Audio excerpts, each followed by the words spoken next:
أعوذ بالله من الشيطان الرجيم.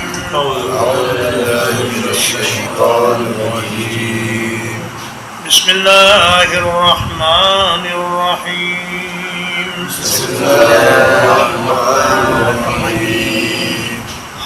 حاميم. والکتاب المبین. اور قسم ہے اس کتاب کی جو کھول کر بیان کرتی ہے.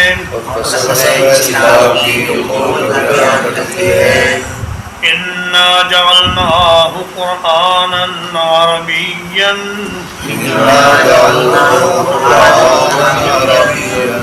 بلا شبہ ہم نے اس کو قرآن بنایا ہے عربی زبان میں.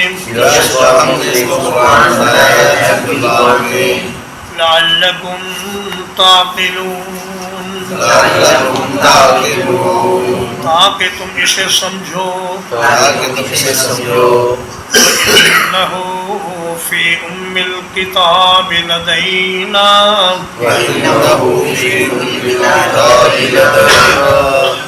اور یہ قرآن مجید اصل کتاب میں ہے ہمارے پاس.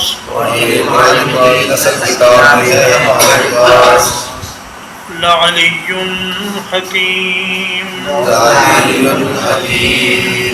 یقیناً بہت بلند ہے اور پر حکمت ہے.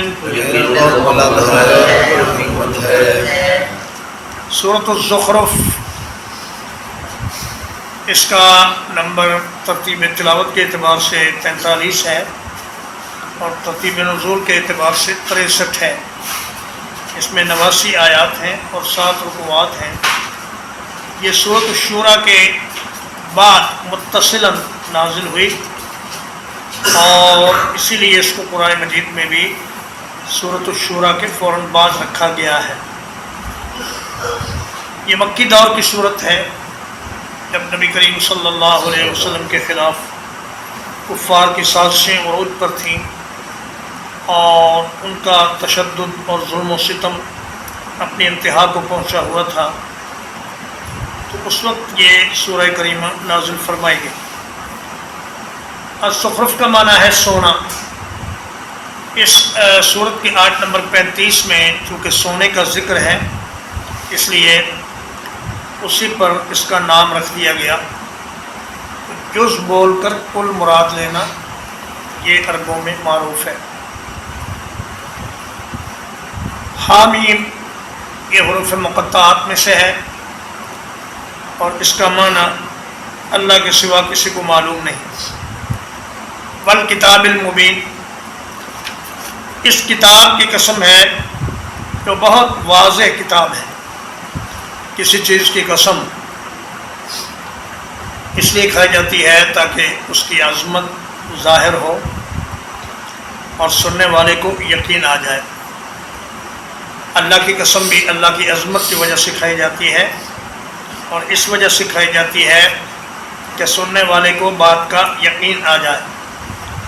تو اللہ پاک چونکہ پوری کائنات کے مالک اور خالق ہیں وہ جس چیز کی چاہیں قسم اٹھا سکتے ہیں لیکن ہم مسلمانوں کے لیے اللہ کے سوا کسی اور چیز کی قسم اٹھانا جائز نہیں. البتہ بعض اہل علم نے یہ فرمایا ہے کہ چونکہ قرآن بھی اللہ کا کلام ہے اور اللہ کی صفت ہے اس لیے قرآن کی قسم کھانا بھی جائز ہے. تو فرمایا یہ کتاب جو اپنی بات اتنی وضاحت سے بیان کرتی ہے کہ سننے والے کو فوراً سمجھ آ جاتی ہے. فرمایا وَلَقَدْ يَسَّرْنَا الْقُرْآنَ لِلذِّكْرِ فَهَلْ مِن مُدَّكِرٍ. اس قرآن کو ہم نے بہت آسان کر دیا ہے. اگر کوئی اسے سمجھنا چاہے اس سے نصیحت حاصل کرنا چاہے تو کچھ مشکل نہیں. اِنَّا جَعَلْنَاهُ قُرْآنًا عَرَبِيًّا ہم نے اس کا نام قرآن رکھا ہے اور اسے عربی زبان میں نازل کیا ہے. اس سے معلوم ہوتا ہے کہ اہل آسمان کی زبان عربی ہے اور جنت والوں کی زبان بھی عربی ہوگی. اور فرمایا کہ ہم نے اس قرآن کو عربی فصیح عربی میں اس لیے نازل کیا ہے تاکہ عربوں کو اس کے سمجھنے میں کوئی دشواری نہ ہو۔ اگر یہ قرآن عربوں کے سوا کسی اور قوم کی طرف بھیجا جاتا تو یقیناً انہیں کی زبان میں ہوتا، لیکن چونکہ اس کے اولین مخاطب عرب ہیں اس لیے اس کو عربی زبان میں ہی نازل کیا گیا ہے۔ وَإِنَّهُ فِي أُمِّ الْكِتَابِ، اور یہ اصل کتاب میں ہے۔ اصل کتاب سے مراد یا تو اللہ کا علم ہے یا لوح محفوظ ہے۔ حدیث پاک میں آتا ہے کہ اللہ پاک نے سب سے پہلے قلم کو پیدا فرمایا اور اسے حکم دیا کہ لکھ۔ اس نے کہا یا اللہ کیا لکھوں؟ فرمایا قیامت تک جو کوئی چیز پیدا ہونے والی ہے اس کے احوال لکھ، جو کچھ وہ پیدا ہونے کے بعد کرے گا وہ سب کچھ لکھ، اور جو اس کا انجام ہے وہ بھی لکھ دے۔ تو اس قرآن مجید کو اللہ پاک نے سورۃ الواقعہ میں قرآن کریم فرمایا انہ لقرآن کریم فی کتاب مکنون لا یمسہ الا المطہرون۔ یہ قرآن ہے بڑی عزت والا، ایک ایسی کتاب میں جو چھپا لی گئی ہے۔ مکنون کا معنی چھپائی گئی۔ میں اس لوح محفوظ تک کسی کی رسائی نہیں، چاہے کوئی نبی ہو، چاہے ولی ہو، چاہے فرشتہ ہو، کوئی بھی ہو، وہ کتاب اللہ تبارک و تعالیٰ کے علم کے ساتھ خاص ہے۔ اب لوگوں کا یہ کہنا کہ جی ہمارے بڑے پیر صاحب نے لوح محفوظ میں جھانکا اور وہاں سے دیکھا کہ فلاں آدمی تو جہنمی ہے تو اسے اللہ سے کہہ کر جنتی کروا دیا، یہ سب فضول کہانیاں ہیں، اور قرآن مجید کی نص ہے اس بات پر کہ لوح محفوظ تک کسی کی رسائی نہیں۔ اور فرمایا سورۃ البروج میں کہ بل ہوا قرآن مجید فی لوح محفوظ، یہ بڑی عزت والا قرآن ہے، بڑی بزرگی والا قرآن ہے، اور یہ لوح محفوظ میں درج ہے۔ اور ام الکتاب کا مطلب یہ بھی ہے کہ جتنی بھی آسمانی کتابیں ہیں وہ سب اس میں درج ہیں، لیکن قرآن مجید کی ایک خاص شان ہے۔ فرمایا لدینا، عند کا معنی بھی پاس اور لدے کا معنی بھی پاس، لیکن لدے عند کی نسبت خاص ہے۔ اگر ہم کہتے ہیں کہ المال عند زید، تو اس کا مطلب ہے کہ زید کے پاس جو مال ہے، چاہے اس کے پاس ہے یا اس کے خزانے میں ہے یا اس کی ملکیت میں ہے، اس سے سارا مال مراد ہوتا ہے۔ لیکن اگر ہم کہتے ہیں المال لدے زید، تو اس کا معنی ہوتا ہے کہ وہ مال جو خالصتاً زید کے پاس ہے۔ تو لدینا عند کی نسبت خاص ہے۔ فرمایا کہ وہ ہمارے پاس جو لوح محفوظ ہے اس میں یہ سارا قرآن لکھا ہوا ہے، اور وہیں سے 23 برس کے عرصے میں یہ قرآن مجید تھوڑا تھوڑا نازل ہوتا رہا۔ لعلی حکیم، یہ قرآن مجید بہت بلند ہے دوسری تمام آسمانی کتابوں کی نسبت، اور اس میں حکمت سے بھری ہوئی باتیں ہیں۔ کوئی بھی بات ایسی نہیں جو دانائی سے خالی ہو یا جس کا کوئی مطلب نہ ہو یا جو ایسے ہی بلا ضرورت کر دی گئی ہو۔ اس کی ہر بات دانائی اور حکمت پر مبنی ہے۔ أَفَنَضْرِبُ عَنْكُمُ الذِّكْرَ صَفْحًا، کیا ہم ہٹا لیں تم سے اس نصیحت کو اعراض کرتے ہوئے؟ أَن كُنْتُمْ قَوْمًا مُسْرِفِينَ، اس وجہ سے کہ تم حد سے گزرنے والی قوم ہو۔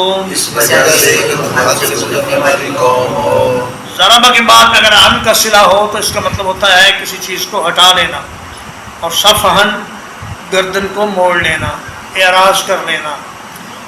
فرمایا کہ تمہاری بے وقوفیوں اور نادانیوں کی وجہ سے کیا ہم اس کتاب کو اٹھا لیں اور اس کو نازل کرنے کا سلسلہ موقوف کر دیں؟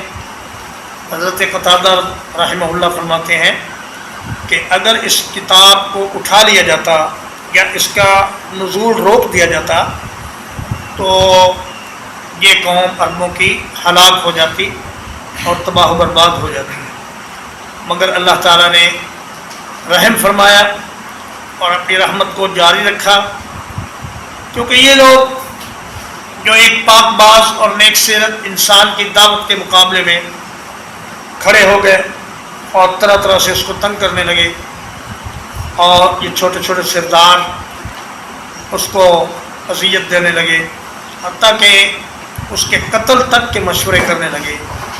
فرمایا کہ ان لوگوں کی بے وقوفیوں کی وجہ سے ہم نے قرآن مجید کا نزول بند نہیں کیا اور اس کتاب کو اٹھایا نہیں، بلکہ 23 برس تک یہ کتاب نازل ہوتی رہی۔ وَكَمْ أَرْسَلْنَا مِن نَّبِيٍّ فِي الْأَوَّلِينَ، اور کتنے ہی نبی بھیجے ہم نے پہلے لوگوں میں، وَمَا يَأْتِيهِم مِّن نَّبِيٍّ، اور ان کے پاس کوئی نبی نہیں آیا کرتا تھا، إِلَّا كَانُوا بِهِ يَسْتَهْزِئُونَ، مگر وہ اس کا مذاق اڑایا کرتے تھے۔ فَأَهْلَكْنَا أَشَدَّ مِنْهُمْ بَطْشًا، تو ہم نے ہلاک کر دیا ان کو جو ان سے زیادہ سخت تھے گرفت میں۔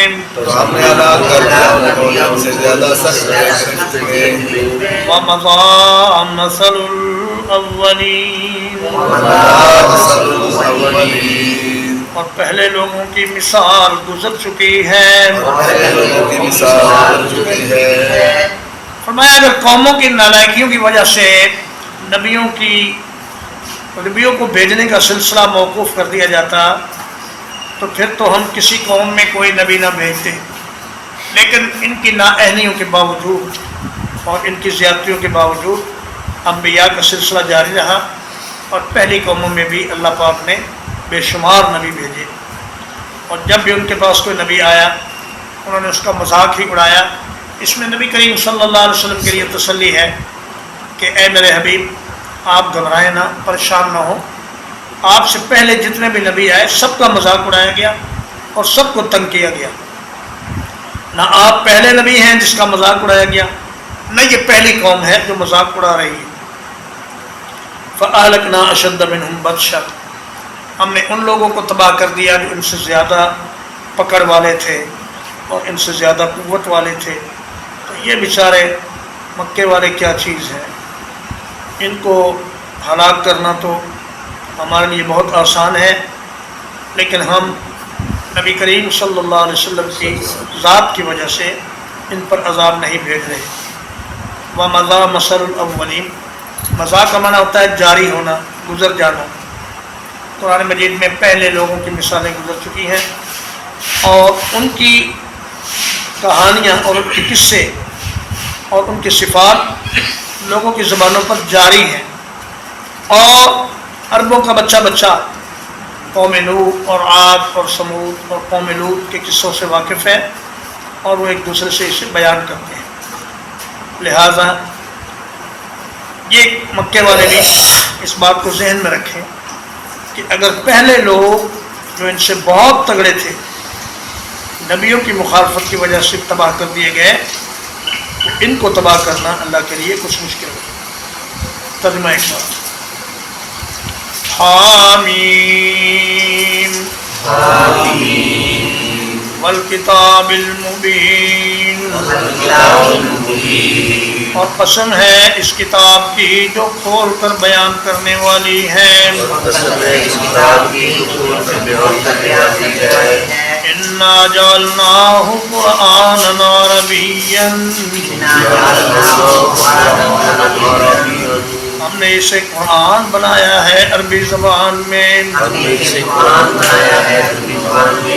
لعلکم تعقلون، تاکہ تم اسے سمجھو وَإِنَّهُ فِي أُمِّ الْكِتَابِ لَدَيْنَا اور بلا شبہ یہ قرآن اصل کتاب میں ہے ہمارے پاس لَعَلِيٌّ حَكِيمٌ یقیناً بہت بلند ہے بڑی حکمت والا ہے أَفَنَضْرِبُ عَنْكُمُ الذِّكْرَ صَفْحًا کیا ہم تم سے اس نصیحت کو ہٹا لیں اعراض کرتے ہوئے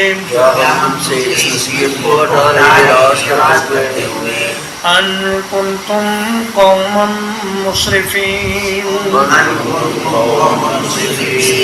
اس وجہ سے کہ تم حد سے گزرنے والی قوم ہو وَكَمْ أَرْسَلْنَا مِن نَبِيٍّ فِي الْأَوَّلِينَ اور کتنے ہی نبی بھیجے ہم نے پہلے لوگوں میں وَمَا يَأْتِيهِم مِّن نَبِيٍّ اور ان کے پاس کوئی نبی نہیں آیا کرتا تھا إِلَّا كَانُوا بِهِ يَسْتَهْزِئُونَ مگر وہ اس کا مذاق اڑایا کرتے تھے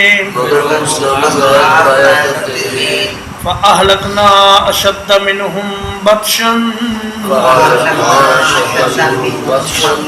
تو ہم نے ہلاک کر دیا ان کو جو ان سے زیادہ سخت تھے پکڑ میں